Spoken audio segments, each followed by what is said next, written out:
This is us working on part B of this homework. This is the homework you have tonight to go along with those two videos. And you can see here that there are three aggregate supply curves. We're always going to start at B. An increase in aggregate supply will shift us to C, to the right. A decrease will do A. You should have seen the video by the AC/DC economics guy, my notes video. And if you wanted to watch my video that's more ecology, that's fine. And then this is the homework for this. So, you can take a couple days to do all of this. So I think it's I'm not sure what 2 days it is. It's on the thing. But so on this homework, you can see you have three curves. We're always going to start off at B, and they're going to give you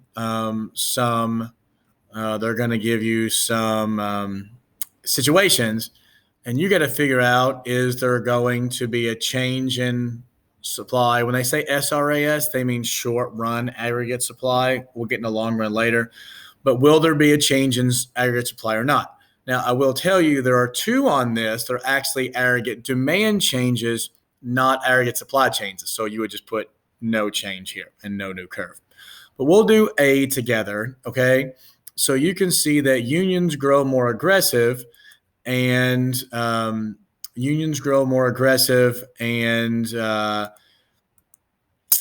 wage rates increase. Well, as we know from our notes, wages are an input cost. So if wages get more expensive, that means input costs go up. So there will actually be a decrease in aggregate supply because the input costs went up, wages went up. Now, you might be thinking, well, wages going up are really good. Yes, they're good for workers. That's good for consumers. But remember, this is aggregate supply. So from a producer's perspective, paying more in wages means they can't sell or make as much stuff. So we would have a decrease in aggregate supply. And remember, we're going to go back up here. What will our new curve be? We're going to start off at B. Well, if it's a decrease, we shift to the left, right? So we go this way. So our new curve would be curve A, okay? So then you go ahead, right? These are oil prices. That's an input cost. Their productivity, right? That's a human capital and output stuff.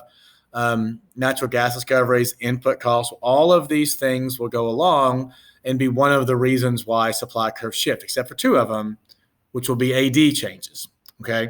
Now, once you get this done, once you get aggregate supply done, then you're going to be going and looking at a bunch of practice problems that can take a little bit of time. And so I've given you 2 days on those because you may need to go back and watch the videos, watch the demand videos, the aggregate supply videos, look at your homework, and those will serve as guides for you in doing this work here, okay, or doing that work on this next day. So I gave you 2 days on aggregate demand. I'm giving you 2 days on aggregate supply. We would have spent that much in class. And then I'm giving you 2 days to do all of the practice problems without me. Okay. And I will obviously text you that. This is going to be days we may not use these days, but in case we do, we're going to be ready.